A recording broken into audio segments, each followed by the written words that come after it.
Good afternoon, everyone, and welcome to the Tuesday, May 17, 2022 Transportation and Infrastructure Committee of the Metropolitan Council.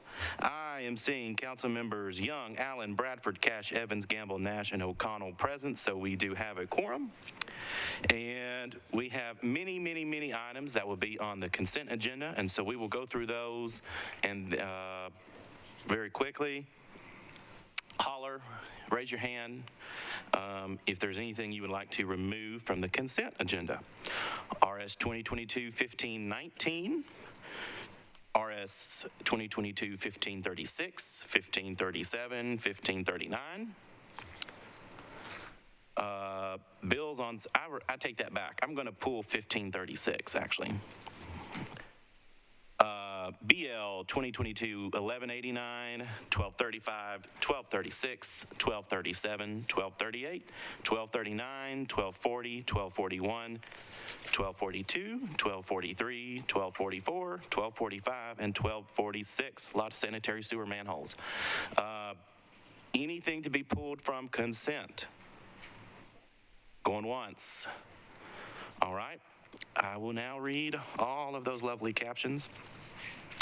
RS 2022-1519, Allen, Young, and others approves a memorandum of understanding between CAPA Strategies, LLC, in conjunction with the National Oceanic and Atmospheric Administration and the Mayor's Office to participate in a technical assistance opportunity to receive urban heat island mapping for an area of 100 square miles within the city of Nashville, identifying those areas that suffer from more intense heat due to the built environment. RS 2022-1536, Allen, Young, and others approves an application for a wait, I pulled that one. RS 2022-1537, O'Connell, Withers, and Young authorizes Tennessee Printers Hotel Owner, LLC to construct and install an aerial encroachment at 315 Union Street. RS 2022-1539, Allen, Young, and others approves a cooperative purchasing master agreement for a trash, recycling, and brush calendar and reminders, searchable recycling database, and application for the Department of Water and Sewerage Services. BL 2022-1189, Murphy, Withers, and Young authorizes the Metro government to abandon existing public sanitary sewer main, sanitary sewer manhole, and easement, and to accept new sanitary sewer main, sanitary sewer manhole, and easement for property located at 3800 Charlotte Avenue. BL 2022-1235, Withers and Young authorizes the Metro government to accept new public sanitary sewer mains, sanitary sewer manholes, and easements for property located at 9828 Split Log Road in Williamson County, also known as Rosebrook Phase 3.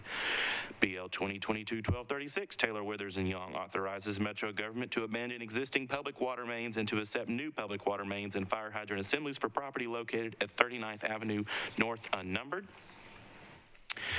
BL 2022-1237, Sledge, Withers, and Young authorizes Metro government to abandon existing fire hydrant assemblies and easements and to accept new water and sanitary sewer mains, fire hydrant assemblies, sanitary sewer manhole, and easements for property located at 1501 Hillside Avenue, also known as the Reservoir Zone 7. BL 2022-1238, Roberts, Withers, and Young authorizes Metro government to abandon existing sanitary sewer main and easement and to accept new sanitary sewer main, sanitary sewer manhole, and easement for property located at 7131 Centennial Boulevard. BL 2022-1239, Benedict, Withers, and Young authorizes Metro government to accept new sanitary sewer main and sanitary sewer manhole for property located at 1100 B Sunnymead Drive, also known as Sunnymead Commons. BL 2022-1240, Young and Withers authorizes the Metro government to accept new sanitary sewer and sanitary sewer force mains, sanitary sewer manholes, and easements for property located at 2126 Marcia Drive, also known as Rivergate View Subdivision. BL 2022-1241, Van Reese, Withers, and Young authorizes Metro government to accept public water and sanitary sewer mains, fire hydrant assemblies, sanitary sewer manholes, and easements for two properties located at 204 Ben Allen Road and 121 Hart Lane, also known as Ben Allen Phase 2. BL 2022-1242, Withers and Young authorizes Metro government to abandon existing public sanitary sewer easement rights for property located at 3038 Lakeshore Drive. BL 2022-1243, Lee, Withers, and Young authorizes Metro government to accept new water and sanitary sewer mains, fire hydrant assemblies, sanitary sewer manholes, and easements for property located at 1200 Cottage View Lane, also known as Timber Trails Phase 3. BL 2022-1244, Stiles, Withers, and Young, authorizes Metro government to abandon existing water main and to accept new water main for property located at 2100 Citrus Farms Parkway. BL 2022-1245, Taylor, Withers, and Young, authorizes Metro government to accept a new public sanitary sewer manhole for property located at Long Boulevard Unnumbered. And finally, BL 2022-1246, Stiles, Withers, and Young, authorizes Metro government to accept new water and sanitary sewer mains, fire hydrant assemblies, sanitary sewer manholes, and easements for property located at 842 Hamilton Crossings, also known as Hamilton Crossings Phase 2. That is the consent agenda. Do I have a motion? Motion and seconded. Oh. Mr. O'Connell. Thank you, Mr. Chair. Do we have the first item, RS 2022-1519, on consent? We did. Can we pull that, please? We can. Thank you. And Councilmember Henderson. Thank you, Chair Young. I arrived a few minutes tardy, and you were about halfway through reading consent items. Are items 1536 and 1539 on consent? 1536 is not on consent. 1539 is on consent. Would you like to pull it? Yes, please, sir. All righty. So that leaves us with everything on consent except RS 2022-1519, RS 2022-1536, and RS 2022-1539. Anything else, colleagues? All right. We had the motion and second. All those in favor of the consent agenda, say aye. All those opposed, and any abstentions?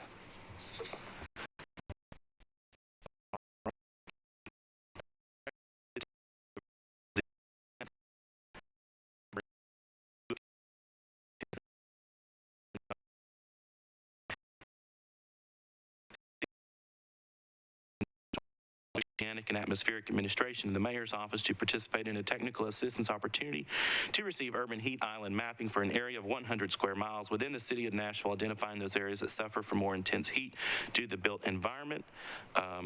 Councilmember Allen, do you wish to be recognized on this? I'll move approval, and I do have a question I'd like to ask. Okay, is there a second on the motion to approve? All right, well, Councilmember Allen, you are recognized. Thank you, and then Councilmember O'Connell may have had a question as well. I just was wondering what we were going to do with that information. I think it's really important to understand. Sorry, great question. She asked it much better, I'm sure. Okay, I think it is a big deal. Hopefully it will drive where we do some of our tree planting, but I was just eager to hear what else that information would be used for. Mayor's Office? Ooh. All right. Thank you, Councilmember Allen. I want to credit Kendra Abkowitz for her work on this, but you're exactly spot on with respect to the heat island index. What they generally do is use overhead aerial imaging to first detect those areas that have essentially more pavement than vegetation. Those are the usual locations of urban heat collections. They determine the degrees, the locations, and then the activities to be taken by the state or by the city are not dictated by NOAA, but obviously there's obvious incentive to improve the vegetation or environment for those areas. Also planning appropriate recreational facilities, parks, swimming pools, et cetera. Again, there's no mandated response from the city in response to the data, but those would be the two immediate repercussions I would imagine being taken by the city. Any further questions or comments? Councilmember Swope. Thank you, Mr. Chair. Does this cost us anything? Sorry, it's a $12,000 assessment, but that comes exclusively from NOAA. There's not a matching fund requirement from Metro. Okay, thanks. And Mr. O'Connell, I guess you thought of something. Well, it's kind of, you're exactly right. Councilmember Allen asked my question far more eloquently than I could have ever hoped to. The follow-up to me is, Mr. Jameson, are we going to expect that we would see? And I'm in full support of this. I think it's a great idea. I think as a next step, and I don't know whether this is the kind of thing that should be a friendly amendment or just a polite request, but I think it would make sense to say, okay, if we're doing this mapping, can we also see the mitigation plan, or if that's going to be something that gets worked on through the Sustainability Advisory Committee, or how that's going to actually happen next.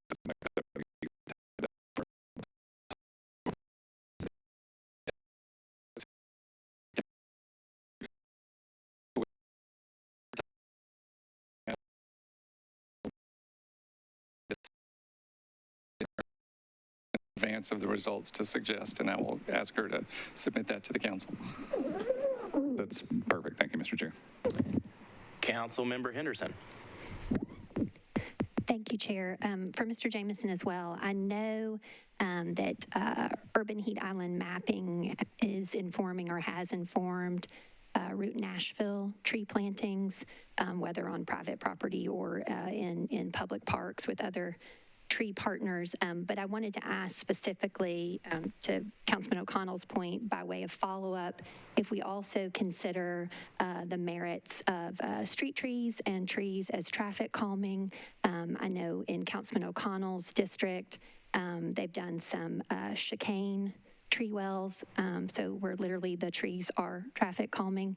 And if the heat is indeed coming from the asphalt, if we're looking at depaving initiatives, so, there's trees that we're putting back in, but I guess I would ask with partners like Cumberland River Compact that is administering Route Nashville, I would assert we have got a lot of places where we have unnecessarily wide right-of-way, which contributes to unsafe streets, heat island effect, and intersects with this committee's work as it relates to traffic calming. So I appreciate Ms. Abkowitz's work very much, but I just want to make sure that somebody on the NDOT side is engaged as we consider the mitigation plan and how that dovetails with traffic calming, Vision Zero, stormwater, et cetera. No, you're absolutely right, and the mitigation response should be multifactorial. And in addition to our paved and asphalt environment, which is one of the primary components of the heat island impact, the prevalence of essentially black tar roofs has a significant impact, and there's a pretty viable solution, an affordable solution compared to existing technologies on the market now. But it will be multiple potential responses to that, and again, Ms. Abkowitz will address that to the council. Anything further? All right, there's a motion to approve in a second. All of those in favor? Those opposed? And any abstentions? It is recommended 10 in favor, 0 against. That now brings us to RS 2022-1536. Allen Young, Welsh, and others approves an application for a bicycle and pedestrian safety grant from the Tennessee Highway Safety Office to the Metro Nashville Department of Transportation and Multimodal Infrastructure to educate the public on pedestrian and bicycle safety awareness. Council Member Allen. Thank you, Mr. Chair. I would like to move approval and also say that Councilmember Parker and I were part of a memorial walk on Dickerson Pike to look at areas where I believe 7 people have died in just a short number of years. So there is clearly a need not only to improve our infrastructure, but also to do whatever we can to educate people on safe ways to cross the street when the infrastructure is not there to make it idiot-proof. So I know that Walk Back Nashville has pushed really hard to get this grant and has provided lots of support on making sure that it is used well. And I would ask for support for this. Thank you. All right, Councilmember Allen had a motion to approve. Is there a second?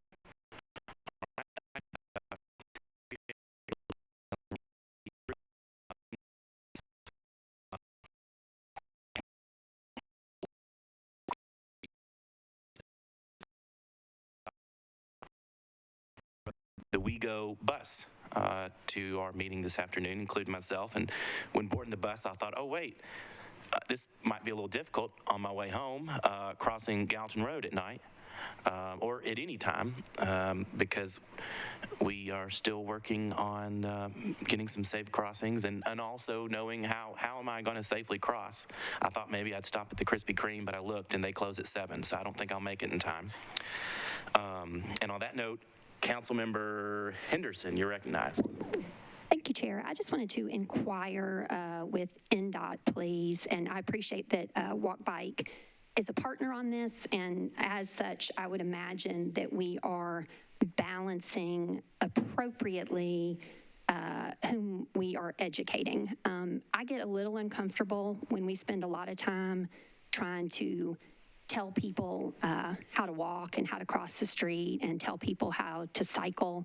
And when we spend less time telling people driving how to be mindful of not speeding and being conscientious and so forth. So while I respect and appreciate, we want to educate all users of our system, I just hope NDOT can maybe speak to, from a kind of philosophical or principled standpoint, how we are balancing our education efforts with those that have the most power, frankly, to improve the system by simply following the law and taking due care and slowing down, et cetera.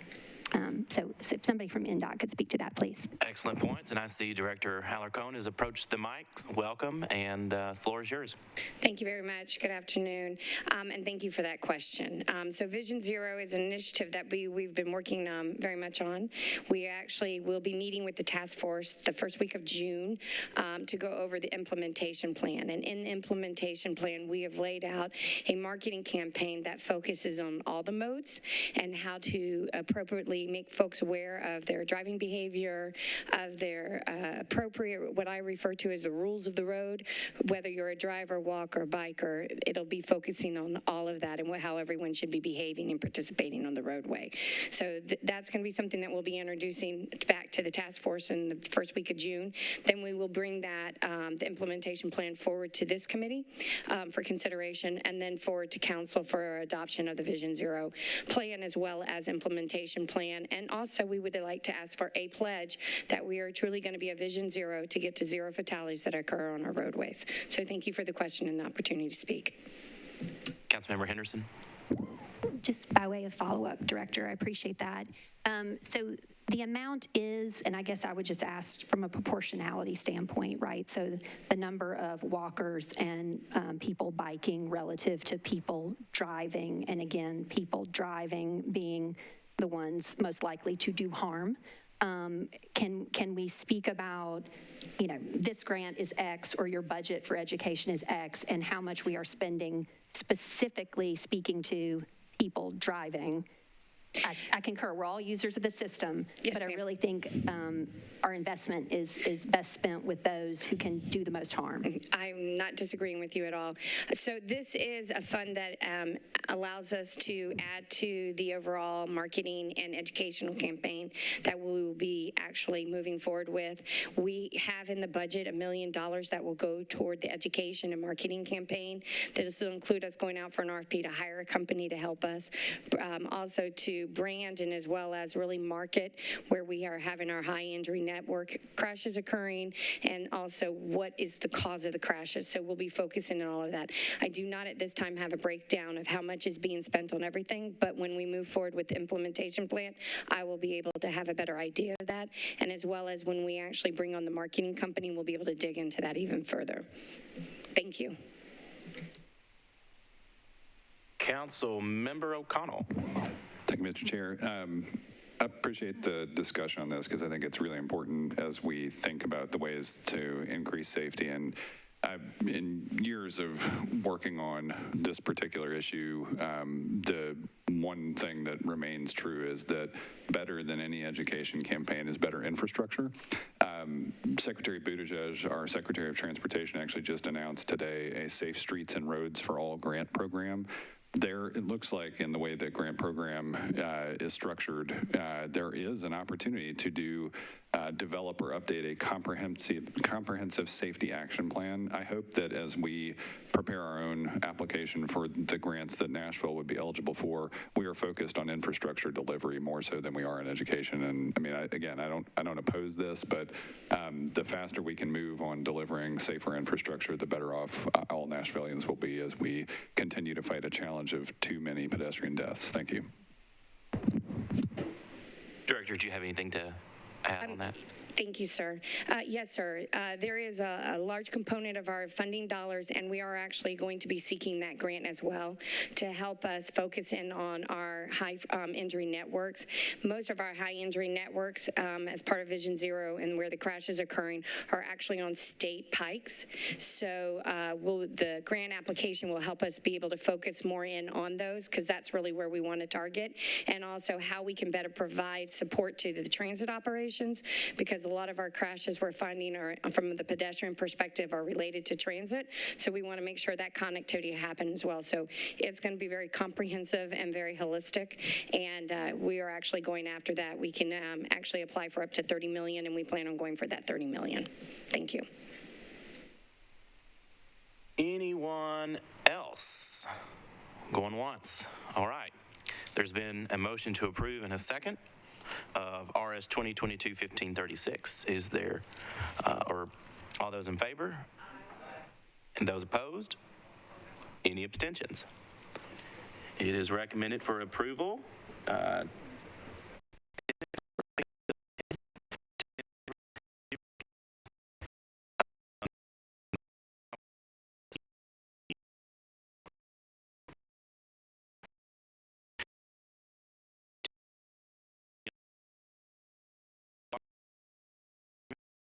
And brush calendar and reminders, searchable recycling database and application for the Department of Water and Sewerage Services. Councilmember Allen. Thank you, Mr. Chair. I move approval and invite Ms. Sharon Smith and Jen Harmon up to talk about it if they want to. All right, we have a motion. Is there a second? All right, and let's see, Assistant Director Smith, you are recognized. Thank you. This is an app and a web-based widget that allows residents to look up their collection schedule and, for example, what they can and cannot put in their recycling cart. It's been very helpful because when residents are at a recycling drop-off site, they can actually on the fly pull up and look and see if something can go in the bin or not. So we are hoping that we can move forward with this contract and continue to provide that service to our residents. Anyone else? Councilmember Henderson. Thank you, Chair Young. I had posed a question in Budget and Finance yesterday, which Ms. Smith had very kindly directed to staff and got a response really right before the meeting. So I wonder, Ms. Smith, if you could just share kind of in the migration of, you know, brush is still at NDOT, but the app is inclusive, and how people were communicated with, because I've had some constituents,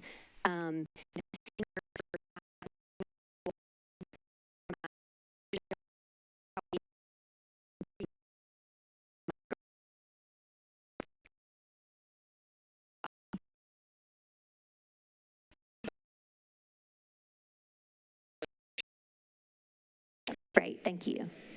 Yeah, so we worked with Danny Duke at the time at NDOT when we started this process. Trash and recycling were the first to move over to the app, and so what we did was we sent out an email notification months in advance, so those that were receiving reminders were getting notifications in addition to their collection and pickup day reminder information about the new app, and that there was going to be a new reminder system. And then once that move actually happened, they were provided the link and given the information on how to sign up for the new reminders, and that continued for trash and recycling. I can't remember how many months, but a number of months after that, so that they were able to sign up for that system before we finally discontinued those original reminders. And then brush was the same process. It just happened a little bit later when we brought brush on after we had moved over to Metro Water Services. I appreciate that. And Chair, Mr. Duke had shared as well that those emails used to come from, I think, PWCans at Nashville. I was looking at my inbox and couldn't kind of find them. But that email does remain open just on the off chance that somebody is a little bit confused, and staff is still responding. I mean, de minimis numbers of emails. But thank you for sharing that, because I think as we kind of migrate and make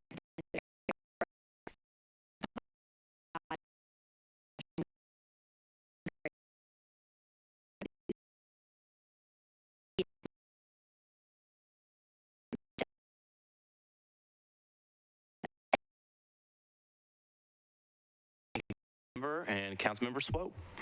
Thank you, Mr. Chair. Is there a financial obligation associated with this? And if so, what would that be? Department. Yeah, so it is costs about $25,000 for the app that includes the both trash recycling and brush calendar and schedule program that allows us to do those reminders. That includes the waste wizard that Sharon talked about that allows you to search up materials. It includes a mobile app as well, so not only the widget that you have on the website, but being able to access this information directly from your mobile device, as well as it includes a sorting game, so additional educational component for residents to help them learn how to recycle right and how to properly dispose of materials, as well as that includes training and other administrative resources that the company provides as well. And that cost was also, through the contract, was at a discounted rate. Thank you. Anyone else? All right. We are on RS 2022-1539. All those in favor? Those opposed? And any abstentions? That is 10 in favor, or 10 recommending approval and 0 against.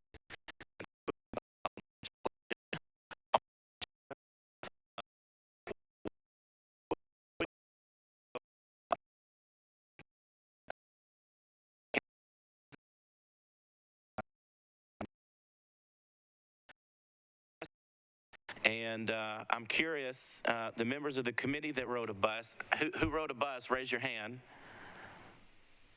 Yay, all right. Excellent, excellent, all right. I don't know of any further business unless anyone has any, and I'm not seeing anyone with any business. So we are adjourned, thank you.